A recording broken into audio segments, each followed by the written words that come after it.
Minha mãe sempre não só teve que trabalhar como correr, foi uma mulher que trabalhou sempre, desde muito cedo, como empregada doméstica. Os primeiros empregos dela, ela tinha 12 anos de idade, trabalhava inclusive para as professoras dela. Então eu aprendi muito com a minha mãe sobre sobrevivência, mas ela tinha sonhos, né? Ela tinha sonhos que os filhos dela pudessem chegar em lugares onde ela não chegou, e por isso tanta luta da parte dela. Então eu aprendi sobre sobrevivência, mas também aprendi sobre sonhar, sobre ter a certeza que a gente tem que buscar, ocupar mesmo a sociedade, buscar o nosso espaço. A minha mãe ser uma empregada doméstica, né, ter sido a profissão dela, representa para mim sempre o ponto de partida e o ponto de retorno. Às vezes quando eu estou andando nos corredores do poder e aquele lugar de alguma forma, né, tenta estruturar todos os seus valores, o seu ser, o seu existir, é ver uma pessoa fazendo a função do que minha mãe fazia que me faz retomar o início, né? Por que eu faço isso? E diria Dom L, né? A gente volta ao início da história para entender o que a gente queria e de alguma forma eu retomo sempre esse lugar. É por essas pessoas que eu luto, é para que pessoas como a minha mãe tenham mais oportunidades, possam sonhar, às vezes entrar numa faculdade, não só colocar seus filhos numa faculdade, que também é uma batalha nossa, assim. Mas é desse lugar, eu acho que ela sempre me lembra para quem eu sirvo, para quem serve toda a minha força de trabalho e a minha luta diariamente, que é para pessoas como ela, não só para minha mãe, mas para todas mulheres, mães que cumprem esse papel que minha mãe cumpriu. Sal, pimenta, limão, ó, vai ficar ótimo esse hambúrguer. Gosto que eu tenho por cozinhar, e eu cozinho não só porque eu preciso fazer meu próprio alimento, mas também porque de alguma forma é algo que me distrai de tudo que eu faço diariamente. Essa arte de cozinhar também veio desse lugar, né, da provocação dela, mais provocação no sentido de se desafiar, né? Acho que daí talvez a cozinha, o cozinhar, o ato de cozinhar, seja a minha primeira experiência de desafio, assim, e vem dela, vem da minha mãe, vem desse lugar. Eu comecei também muito a tentar cozinhar pra fazer, pra ajudar na família, pra fazer pra eles, assim. Quando as pessoas me perguntam o que eu gosto de fazer e eu respondo cozinhar, muitas vezes eu sou questionada se eu não tô me adequando ao lugar que sempre colocaram, né, as mulheres, o lugar do cuidado. Afinal, eu não fui empregada doméstica, mas minha mãe foi empregada doméstica, a sua mãe, por consequência também, anteriormente a minha bisavó, que também migrou para cá, para o Sudeste, onde a história da nossa família começa aqui, também foi, né? Então romper com esse ciclo não é rejeitar tudo que a gente foi, não é rejeitar quem a gente é, mas entender o cuidado como uma potência comunitária, uma potência revolucionária. É a gente saber que a partir do alimento a gente nutre o nosso corpo, como o candomblé nos ensina, mas também como o candomblé nos ensina, coletiviza, né, os processos. A comida traz partilha, traz cuidado, traz atenção, e eu acho que é por onde a gente inclusive pode fazer um debate na política hoje, assim. Eu estudo muito a divisão social do trabalho no globo, não só no Ocidente, mas também no Oriente, a partir da comida de rua, como o trabalhador se alimenta, quem faz a comida que o trabalhador se alimenta. Isso me explica muito sobre as sociedades, e esse olhar eu desenvolvi desse lugar. E se adaptando, né, gente? Olha só, o certo é a gente pesar os hambúrgueres com balança. Quem não tem balança faz bolinhas de olho para ver quando tamanho todos iguais e depois amassa a bolinha. Olha só, gente, que legal. Isso aqui é para ajudar o abacate não escurecer. Eu vou fazer uma maionese de abacate aqui, com ricota, abacate e cebola, para colocar no hambúrguer, ficar bem legal.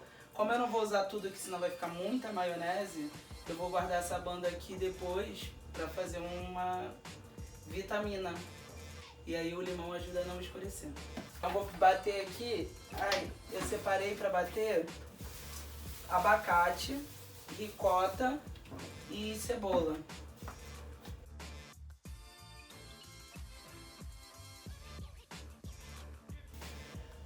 O Dia das Empregadas Domésticas acho que representa exatamente toda a herança de luta que a gente recebe dos nossos ancestrais. Porque a nossa história é apagada de todos os lugares, né? Sem o cuidado, sem a limpeza, sem a manutenção. E muito do que a gente tem como sociedade brasileira não estaria aí, né?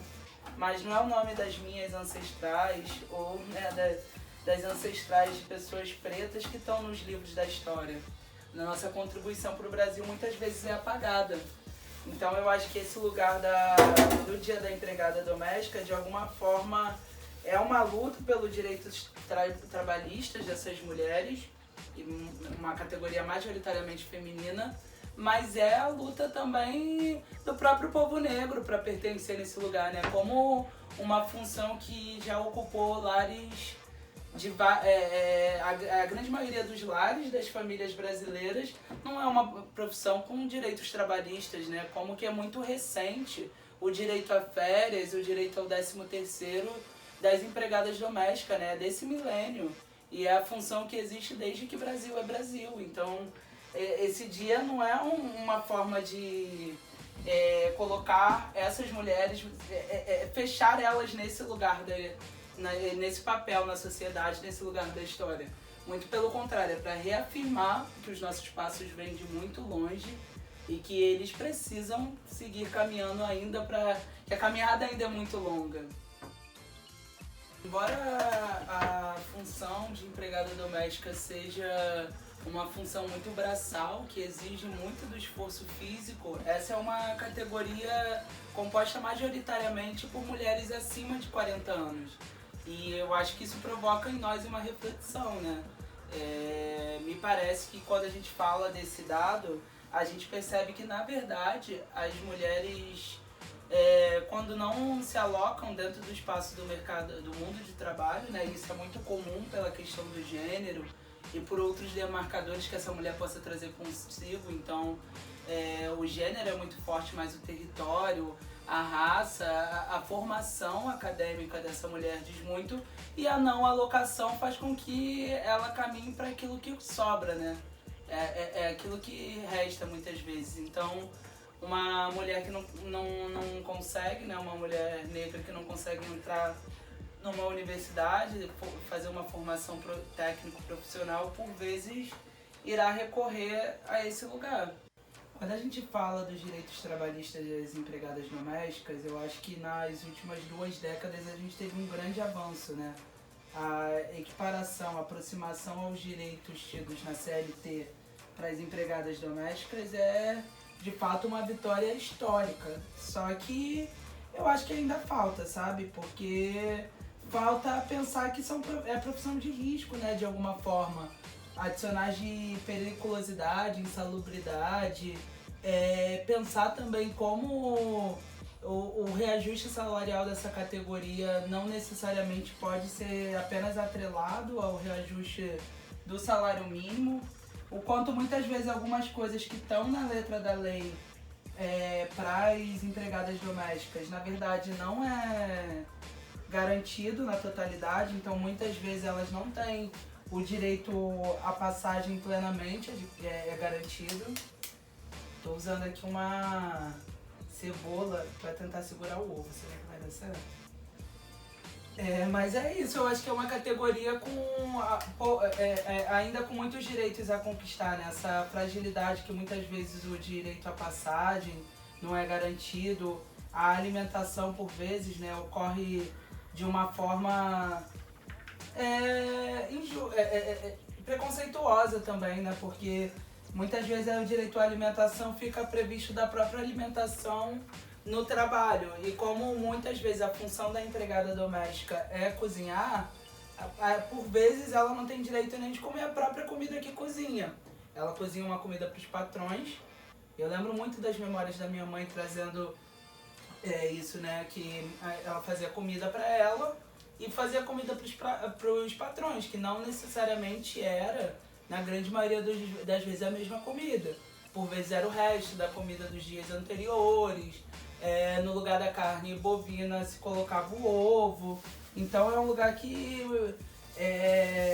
muitas vezes os direitos mínimos, né, direitos humanos, não só direitos trabalhistas, não são garantidos.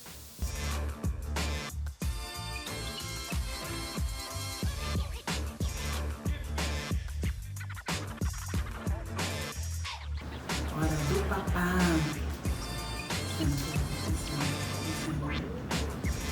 A gente faz assim, né? Nesse ritmo corrido, vai trabalhando e janta com o nosso amor, o coelho.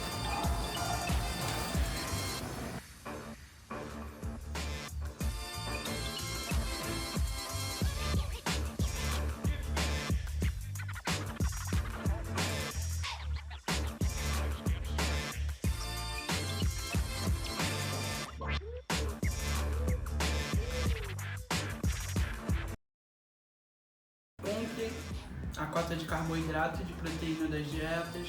A gente coloca uma saladinha bem gostosa. E o Poeira adora o hambúrguer dele, cara.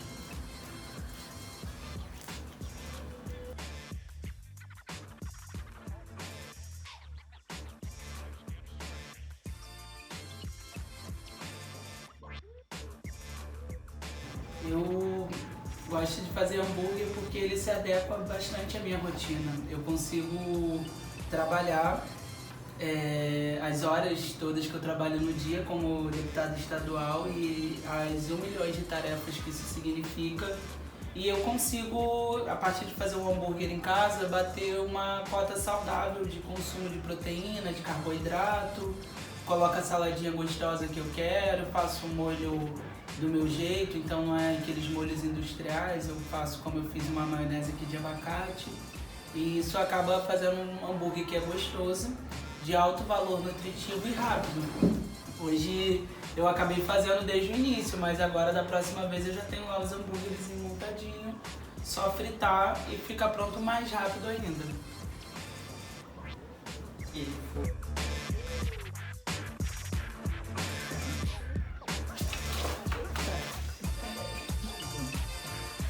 Vou filmar fazendo vídeo.